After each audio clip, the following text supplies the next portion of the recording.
Hello friends, how are you? Welcome back in this revision part of language functions. And today we are going to discuss language functions from Marvel Grammar book. એમાંથી mixed exercise જે છે એ આપણે અત્યારે solve કરી રહ્યા છીએ. મેં તમને જે કીવર્ડ્સ બધા આપેલા છે આગળ આપણે જે step by step function wise ભણી ગયા છીએ અને એમાં કીવર્ડ્સ જે બધા આપેલા છે you have two remember those keywords okay and keeping in your mind those keywords we are going to solve this exercise okay. તો પહેલામાં પહેલું બ્રેકેટ ઉપર આપેલો છે એમાં જે બી લેંગ્વેજ ફંક્શન્સ આપ્યા છે એ આપણે પહેલાં વાંચી જવાના.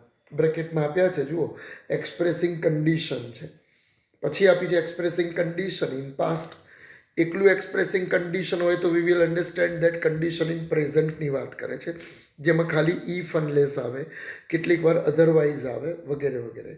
પણ કન્ડિશન ઇન પાસ્ટ કહેતો ઇફ એની જોડે હેડ આવશે બરાબર, અને પાછળ modal auxiliary plus have plus past participle. જેમ જેમ સેન્ટેન્સ આવતા જશે એમ તમને બતાવતો બી જઈશ. પછી કમ્પેરિંગ હેબિચ્યુઅલ પાસ્ટ છે, કમ્પેરિંગ પણ છે. કમ્પેરિંગમાં આપણું 3 in 1, કાં તો સુપરલેટિવ ડિગ્રી, કાં તો કમ્પેરેટિવ ડિગ્રી, કાં તો પોઝિટિવ ડિગ્રી. ત્રણમાંથી કોઈ પણ ડિગ્રી આવે વી વિલ સે એક્સપ્રેસિંગ, કમ્પેરિઝન અથવા તો કમ્પેરિંગ. માણસ હોય તો કમ્પેરિંગ પીપલ, વસ્તુ હોય તો કમ્પેરિંગ થિંગ, જગ્યા હોય તો કમ્પેરિંગ પ્લેસીસ. પણ આવું બ્રેકેટમાં આપ્યું હોય તો આપણે લખીશું બરાબર. એના પછી આવે છે હેબિચ્યુઅલ પાસ્ટ, જેમાં used to plus main verb વાપરીએ છીએ જનરલી બરાબર. અને આગળ જો ટુ બીનું રૂપ લાગ્યું હોય તો યુઝ ટુ પ્લસ આઈએનજી હોય. Then after comes choice. અહીંયા ઓલ્ટરનેટિવ ચોઇસ નથી, યાદ રાખજો. whenever there comes alternative choice or options, giving options આવું આવે તો આપણે આઈધર ઓર કે નાઈધર નોર વાપરીશું બરાબર. પણ જ્યારે એકલું ચોઈસ આપ્યું હોય મતલબ કે શોઈંગ પ્રેફરન્સ કહી શકાય, તો એની માટે વુડ રાધર ને વગેરે વગેરે શબ્દો આવશે okay. So let solve this exercise. અહીં આગળ પહેલું સેન્ટેન્સ કહ્યું છે work hard otherwise you will fail. અહીંયા work hard that is the condition, નહીં તો અધરવાઇઝનો મતલબ શું થાય છે, નહીં તો મહેનત કરો નહીં તો નપાસ થશો. તો પાસ થવા માટેની શરત શું છે તો કે work hard. So this is called as condition. અહીંયા આગળ આપણે સેન્ટેન્સ લખી અને સામે લખીશું એક્સપ્રેસિંગ કન્ડિશન. આખું લખવાનું છે, એકલું કન્ડિશન લખીને નહીં આવવાનું બરાબર. તમે જો ભૂલમાં કન્ડિશન ઇન પાસ્ટ લખો તો પણ ખરું ખોટું બરાબર. You have to write only this answer expressing condition. Sentence લખી અને સામે આન્સર લખવાનો. Second sentence you may use either of these vehicles. Either of these vehicles બેમાંથી ગમે તે વ્હીકલ તમે યુઝ કરી શકો છો બરાબર. પહેલું તો મેં કહ્યું છે પણ અહીંયા આગળ ક્યાંય પોસિબિલિટી આપ્યું નથી એટલે આપણી એ ચાવી ચાલવાની નથી. પણ આઈધર ઓફ આપેલું છે જુઓ, આઈધર ઓફ.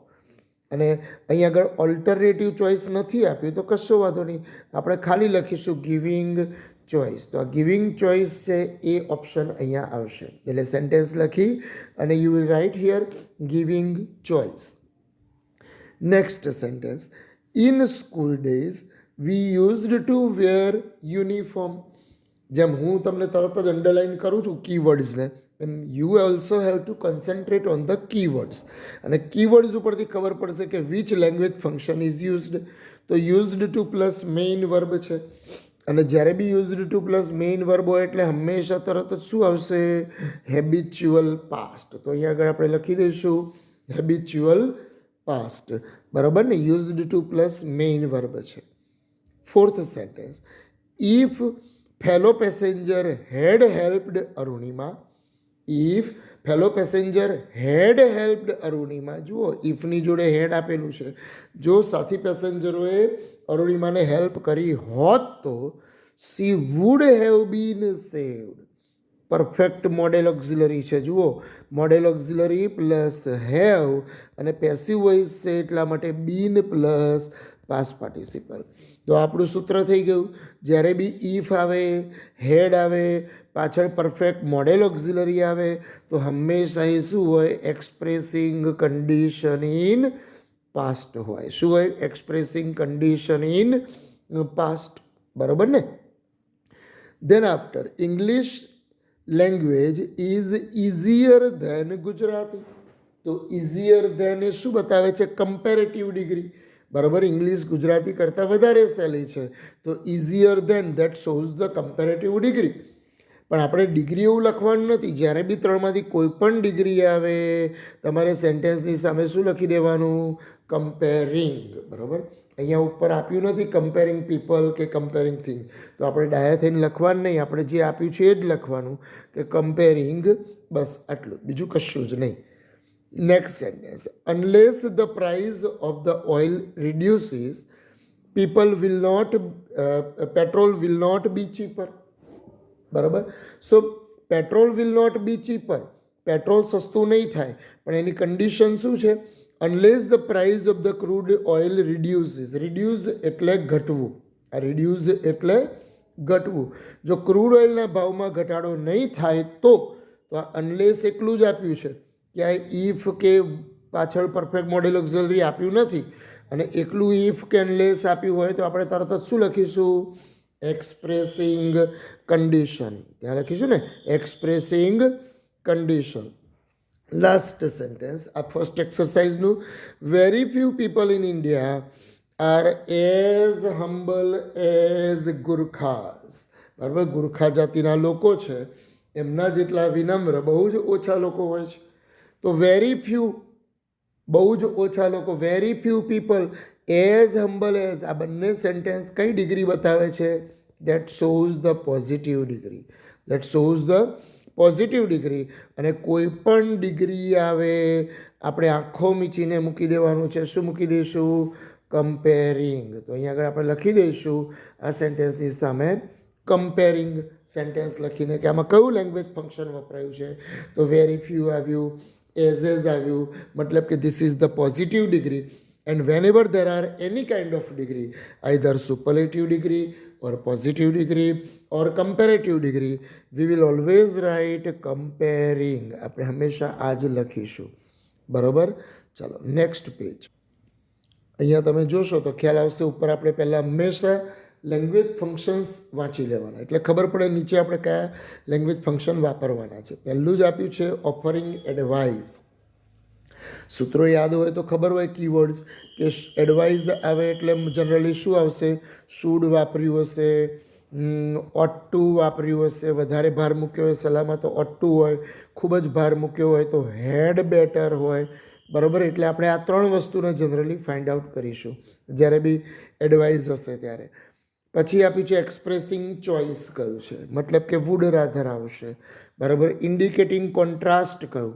કોન્ટ્રાસ્ટ એટલે 9મા 10મામાં આવતું હતું બટ. બરાબર, પછી 11મા ધોરણમાં આપણે ભણીએ છીએ ધો અથવા તો ઓલ્ધો. બરાબર ને, ધો એટલે છતાં પણ, ઓલ્ધો એટલે પણ છતાં પણ. ત્રીજું આપણે ભણ્યા હતા હાઉ એવર, હાઉ એવર એટલે પણ છતાં પણ. ચોથું ભણ્યા હતા એઝ, યાદ છે? દુબળો પાતળો માણસ વચ્ચે એઝ, એઝની આગળ એડજેક્ટિવ કે એડવર્બ હોય અને પાછળ કરતા હોય, એ રહ્યું એઝ. તો આ બધાનો મતલબ થાય છે છતાં પણ. બરાબર, અને આ છતાં પણ એ શું બતાવે છે? વિરોધાભાસ બતાવે છે. અને વિરોધાભાસ એટલે જ એને કહેવાય contrast. Than after comes talking about a place in relation to something. બરાબર, એક વસ્તુના સંદર્ભમાં બીજી વસ્તુની વાત કરવી. સેમ એઝ, સચ એઝ, આ બધી વસ્તુઓ એમાં આવશે. Same as, such as. બરાબર, એ બધી વાત એમાં આવશે. અને છેલ્લે કે છે ટોકિંગ અબાઉટ પર્પઝ. 9મા 10મા ધોરણમાં પર્પઝમાં આપણે ટુ પ્લસ મેઇન વર્બ લખતા હતા, જે ક્રિયાનો હેતુ બતાવતું હોય. પર્પઝ એટલે જ કોઈ પણ ક્રિયાનો હેતુ. બરાબર, અને 11મા ધોરણમાં 12મા ધોરણમાં આવતું હતું in order to plus main verb, યાદ છે ને?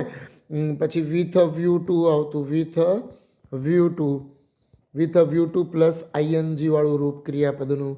બરાબર, ભેગું ભેગું શોધેટ આવે, જેનો મતલબ થાય છે જેથી કરીને.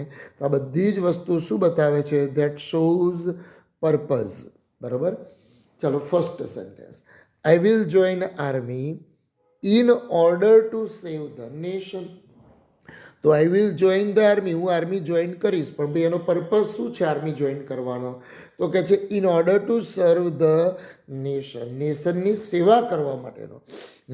In order to serve the nation, that shows the purpose, એ હેતુ બતાવે છે ને. તમે જોશો એટલે ખ્યાલ આવશે. In order to plus main verb, તો અહીંયા આગળ સીધું જ લખી દેવાનું કે ટોકિંગ એબાઉટ પર્પઝ. અહીંયા જે આપ્યું છે ને એ આખું લખવાનું, બરાબર. અડધું ક્યારે એકલું પર્પઝ એમ કરીને નહીં ભાગી જવાનું. 1 નંબર લખી, આખું સેન્ટેન્સ લખી, સામે જવાબ લખવાનો ટોકિંગ એબાઉટ પર્પઝ. જે પેનથી લખીએ છીએ પેનથી જ અંડરલાઇન કરી દઈએ તો ચાલે, જેથી હાઇલાઇટ થઈ જાય. એની માટે બ્લેક પેન કે બીજા જુદા જુદા હાઇલાઇટરનો ઉપયોગ એક્ઝામમાં કરવાનો નહીં. You are sick, you had better take rest. Second sentence જુઓ, યુ આર સિક, તમે બીમાર છો, you had better take rest, તમારે આરામ કરવો જ જોઈએ. તો had better take rest, that shows the choice, choice નહીં પણ એડવાઇઝ, સોરી, એડવાઇઝ. તો કહી શકાય ઓફરિંગ એડવાઇઝ. હમણાં જ કહ્યું ને, કાં તો શુડ વપરાય, કાં તો ought to plus main verb વપરાય, કાં તો had better plus main verb વપરાય. તમારે આરામ કરવો જ જોઈએ, તો had better plus main verb છે, ધેટ શોઝ ઓફરિંગ એડવાઇઝ. એટલે આમાં એડવાઇઝ વાપરેલી છે લેંગ્વેજ ફંક્શન તરીકે. Third, Krishna bought the same pen as I had. તો તમે જુઓ, ધ સેમ પેન, એ જ વસ્તુ લીધી, અને એ જ પેન લીધી કે જે મારી પાસે હતી. તો આને કહી શકાય talking about a thing in relation to something. આવા ઓપ્શન આપ્યા હોય ને તો આપણને લાગુ પડતું એ વસ્તુ એમાંથી લેવાની. વાત કરીએ છીએ પેનની, કૃષ્ણાની નહીં. કૃષ્ણાએ એવી જ પેન લીધી કે જેવી મારી પાસે છે. તો પેન તો વસ્તુ કહેવાય ને, તો કહી શકાય, અહીંયા લખી દઈશું કે talking about a thing in relation to something. એને કહીશું કે Krishna bought the same pen as I had. તો આમાં કીવર્ડ કયા હતા? ધ સેમ એઝ, બરાબર. Then after comes, even if America supports India, Pakistan will remain our foe. Foe मतलब के दुश्मन, foe मतलब के दुश्मन. Even if America supports India. અહીંયા ઇવન ઇફ જોઈને ઘણા ખરા લોકો છે ને અને કન્ડિશન લખી દે છે. ઇવન ઇફનો મતલબ થાય જો કે, છતાં પણ. એ કોનો દોસ્ત છે? ધો ઓલ્ધોનો, બરાબર. ઇવન ઇફ એટલે જ ધો. એવું હોય તો નોટમાં લખી રાખજો, અથવા તમારી બુકમાં લખી દેજો કે even if is equal to ધો. અમેરિકા ઇન્ડિયાને સપોર્ટ કરે છતાં પણ પાકિસ્તાન વિલ રિમેઇન અવર ફોય. અને છતાં પણ કયું મતલબ કે આ બંને વસ્તુઓ એકબીજાની વિરોધાભાસ છે. આ બંને વાક્યો કે અમેરિકા ઇન્ડિયાને સપોર્ટ કરે છતાં પણ પાકિસ્તાન વિલ રિમેઇન અવર ફોય. તો ધેટ શોઝ ધ કોન્ટ્રાસ્ટ. એટલે આપણે અહીંયા લખીશું ઇન્ડિકેટિંગ કોન્ટ્રાસ્ટ, બરાબર. Fifth sentence, Sanjana ought to read more to be the student of IIT. હા, Sanjana ought to read more to be the student of IIT. તો અહીંયા ought to plus main verb આપ્યું છે કે આઈઆઈટીના સ્ટુડન્ટ થવા માટે સંજનાએ વધારે વાંચવું જોઈએ. અત્યારે વાંચે છે એટલું, that is not enough. Sanjana ought to read more to be the student of IIT. So this is the kind of advice. એટલે કહી શકાય ઓફરિંગ એડવાઇઝ અહીંયા લખીશું, બરાબર ને. ought to plus main verb આપેલું છે, જુઓ. હવે તો કીવર્ડ્સ અને લેંગ્વેજ ફંક્શન યાદ રહી જવા જોઈએ. હા, ધોની હેડ સચ અ ટીમ એઝ ગાંગુલી હેડ યર્સ એગો. ધોની પાસે એવી ટીમ છે, પણ ભાઈ કેવી ટીમ? એઝ ગાંગુલી હેડ યર્સ એગો. તો એવી ટીમ છે કે જે ગાંગુલી પાસે હતી, બરાબર ને. તો આને કહેવાય talking about person in relation to something. Talking about a person in relation to something. તમે જુઓ, સચ એઝ આવ્યું છે ને, બરાબર. ધોનીની વાત કરી, સાથે સાથે રેફરન્સ આપ્યો ગાંગુલીનો, એટલે એને કહેવાય talking about a person in relation to something. Seventh, I would rather prefer death to be being tricked by a little priest. 11મા ધોરણનો તમારો જે ડિટેક્ટિવ વાળો પાઠ છે, બરાબર, ધ બ્લુ ડાયમંડ વાળો જે બ્લુ ક્રોસ, એ પાઠમાંથી છે આ સેન્ટેન્સ કે I would rather prefer a death. હું મરવાનું પસંદ કરીશ આવા સામાન્ય પ્રિસ્ટ દ્વારા છેતરાવા કરતાં, બરાબર. તો આ એક પ્રકારની પસંદગી આપી, ચોઈસ આપી કે મરવાનું વધારે પસંદ કર્યું છેતરાઈ જવા કરતાં. તો અહીંયા વુડ રાધર પ્રિફર આપેલું છે ને, તો એને કહેવાય એક્સપ્રેસિંગ ચોઇસ. બરાબર. જ્યારે બી વુડ રાધર આવે, ઘણીવાર પાછળ THAN ધેન આપ્યું હશે, ત્યારે આપણે હંમેશ માટે એને કહીશું કે expressing choice. Though our governments tried much, we couldn't remove poverty. Poverty એટલે ગરીબાઈ. પોવર્ટી એટલે શું થાય? ગરીબાઈ. ધો અવર ગવર્મેન્ટ ટ્રાઈડ મચ, અમારી ગવર્મેન્ટે બહુ જ પ્રયત્નો કર્યા, છતાં પણ. અહીંયા ધોનો મતલબ શું થાય છે? છતાં પણ. હા, વી કુડન્ટ રિમૂવ પોવર્ટી, તો આ વિરોધાભાસ બતાવે છે. ગવર્મેન્ટે પ્રયત્નો કર્યા, that is the plus point. Remove ના કરી શક્યા, that is the minus point. તો આ કોન્ટ્રાસ્ટ કહી શકાય ને, તો એને માટે આપણે લખીશું કે ઇન્ડિકેટિંગ કોન્ટ્રાસ્ટ. બરાબર. જીમાં would rather conduct an activity than take part in one. જીમાં would rather conduct an activity conduct કરવાનું પસંદ કરશે, than take part in one. તો ફરી પાછું વુડ રાધર આવ્યું, એક્ટિવિટીનું આયોજન કરવાનું એ પસંદ કરશે ભાગ લેવા કરતાં. તો આ એક પ્રકારની ચોઈસ છે. બરાબર ને, એની ચોઈસ છે, એટલે કહી શકાય કે એક્સપ્રેસિંગ ચોઈસ. અને તમને બીજું યાદ ના રહે તો આ વસ્તુ યાદ રાખવાની, ચાવી યાદ રાખવાની, વુડ રાધર, THAN ધેન, એટલે આખો મીચીને એમ લખી જ દેવાનું કે એક્સપ્રેસિંગ ચોઈસ. બરાબર. ભાગ લેવા કરતાં એ આવી એક્ટિવિટીને કન્ડક્ટ કરવાનું પસંદ કરશે. 10મું sentence. RBI, reserve bank of India, increases interest rates. Interest rate મતલબ કે વ્યાજના દર. બરાબર. વ્યાજના દર. તો RBI increases rate of interest with a view to maintaining financial condition in India.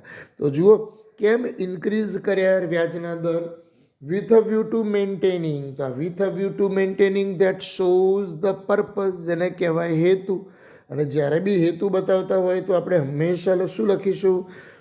Talking about purpose. આ છેલ્લે આપેલું છે ને, એ અહીંયા મૂકી દઈશું. બરાબર. કે RBI increases rate with a view to maintaining financial condition. તો આને કહી શકાય કે ટોકિંગ અબાઉટ પર્પઝ. પર્પઝ મતલબ કે હેતુ.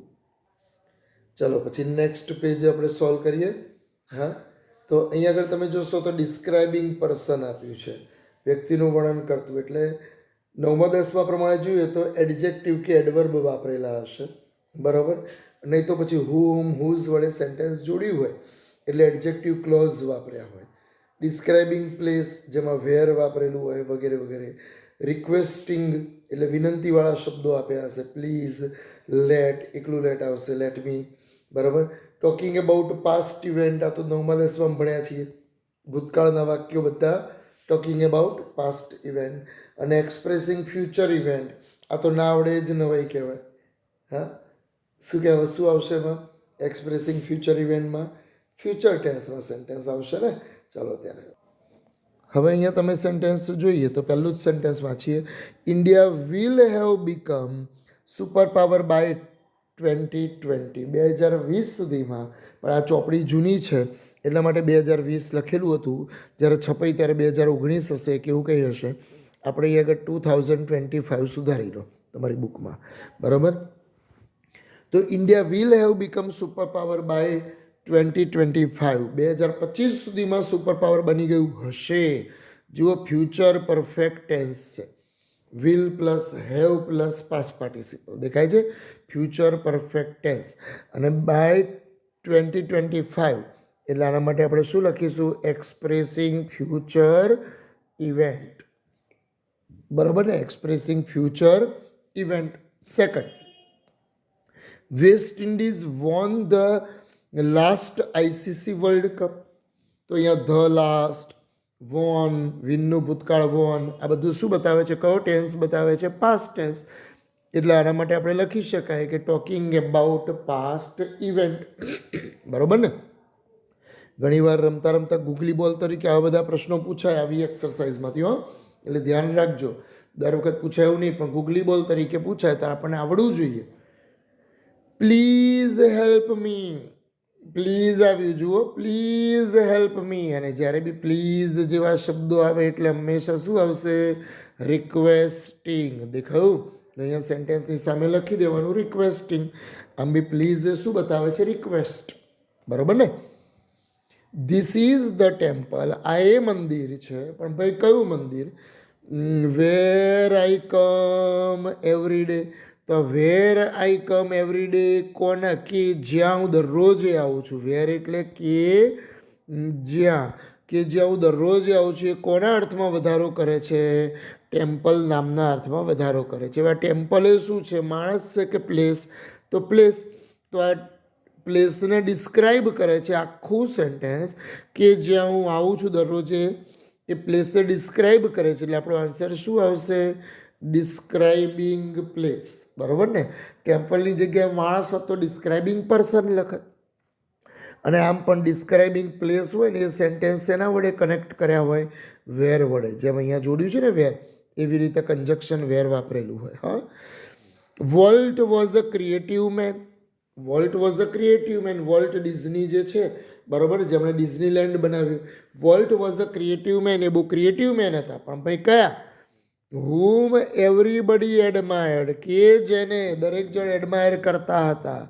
તો હંમેશા યાદ રાખો, હુ એટલે કે જે, હુમ એટલે કે જેને, અને હુઝ એટલે કે જેનો, જેની, જેના. આનાથી કોઈ પણ સેન્ટેન્સ જોડાય. કન્જક્શન તરીકે અહીંયા હુમ વાપર્યું છે, બરાબર. તો હુમ પછીનું વાક્ય કે જેને બધા જ એડમાયર કરતા હતા, એ કોના અર્થમાં વધારો કરે છે? ડિસ્ક્રાઇબ કોને કરે છે? ક્રિએટિવ મેનને. અને મેન એ માણસ છે, એટલે એને કહેવાય ડિસ્ક્રાઇબિંગ પર્સન. અને શું કહીશું આપણે? Describing person. આખું sentence whom everybody admired that describes the person. અને કયો પર્સન? ક્રિએટિવ મેનને. બરાબર. ડિસ્ક્રાઇબ એટલે વર્ણન કરવું. Next, our next match. જો નેક્સ્ટ એટલે હવે પછીની, નેક્સ્ટ એટલે હવે પછીની match will be played with Australia. તો will be played, that is the simple future tense. Australia સાથે આપણી નેક્સ્ટ મેચ રમાશે. ઓસ્ટ્રેલિયા સાથે આપણી નેક્સ્ટ મેચ રમાશે. મતલબ કે એક્સપ્રેસિંગ શું આવશે? ફ્યુચર. ફ્યુચરની ઘટના છે ને, રમાશે, વિલ બી પ્લેડ. આ વિલ બી પ્લેડ ઉપરથી જ ખબર પડે કે એક્સપ્રેસિંગ ફ્યુચર ઇવેન્ટ. આમાં બીજું કંઈ નથી. ભવિષ્યકાળ બતાવે તો ડિસ્ક્રાઇબિંગ એક્સપ્રેસિંગ ફ્યુચર ઇવેન્ટ. ભૂતકાળ બતાવે તો ટોકિંગ અબાઉટ પાસ્ટ ઇવેન્ટ. વિનંતી કરતા હોય તો રિક્વેસ્ટિંગ. બરાબર. એની જેવું જ છે, બીજું કંઈ છે નહીં નવું. We deposited 10 lakh rupees in her account. આખું સેન્ટેન્સ વાંચીએ એમાં એક જ શબ્દ એવો છે જે બતાવે છે કે આ ભૂતકાળનું વાક્ય છે. વી ડિપોઝિટેડ, ડિપોઝિટ એટલે જમા કરવું, એનું ભૂતકાળ શું લખ્યું છે? Deposited. We deposited 10 lakh rupees in her account. તો આને આપણે શું કહીશું? Talking about past event. બરાબર. ચલો, કાઇન્ડલી ડુ ઇટ પ્રોપરલી. આ કાઇન્ડલીનો મતલબ જ થાય પ્લીઝ, મહેરબાની કરીને. બરાબર. કાઇન્ડલી ડુ ઇટ પ્રોપરલી મતલબ કે મહેરબાની કરીને વ્યવસ્થિત કામ કરો ભાઈ.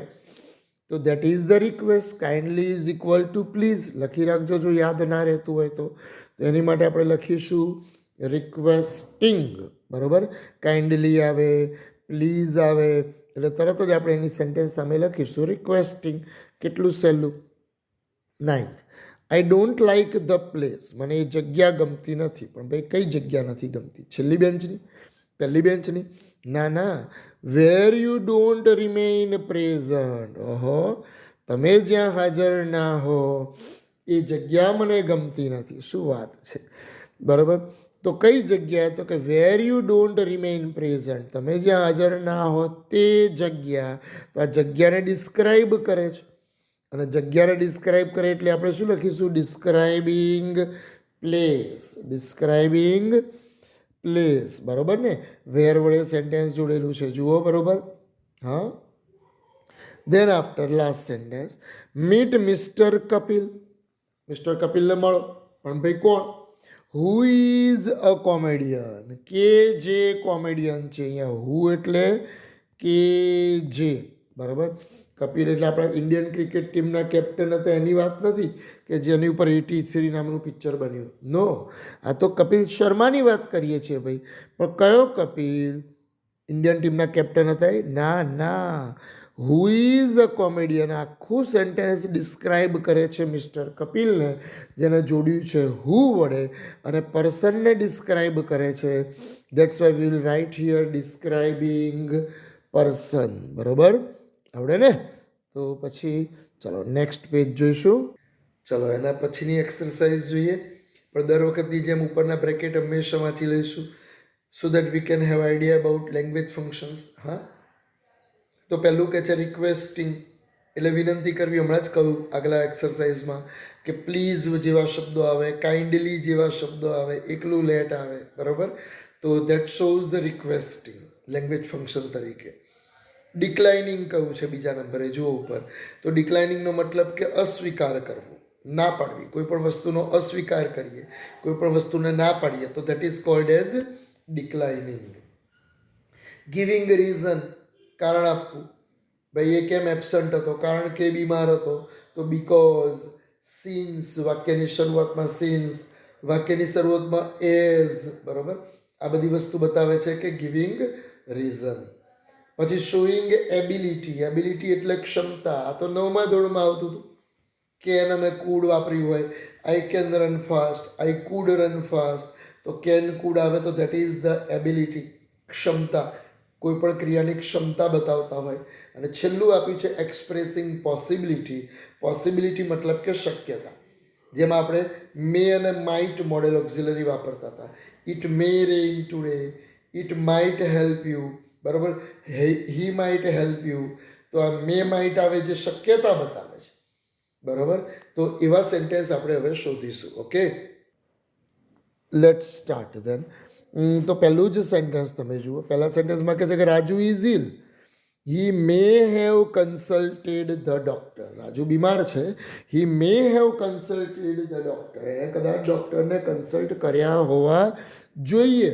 પણ અહીંયા તમે જુઓ, મેં આપ્યું છે, સલાહ નથી આપી, મેં આપ્યું છે. બરાબર, અને જ્યારે બી મેં દેખાય જે શક્યતા બતાવે છે, અથવા તો માઇટ દેખાય, તો આ બંને વસ્તુ શું બતાવે છે? શક્યતા. અને શક્યતાને ઇંગ્લિશમાં શું કહેવાય?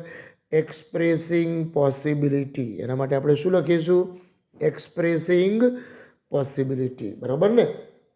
Second, friend, the examiner can ask you any question from your text book.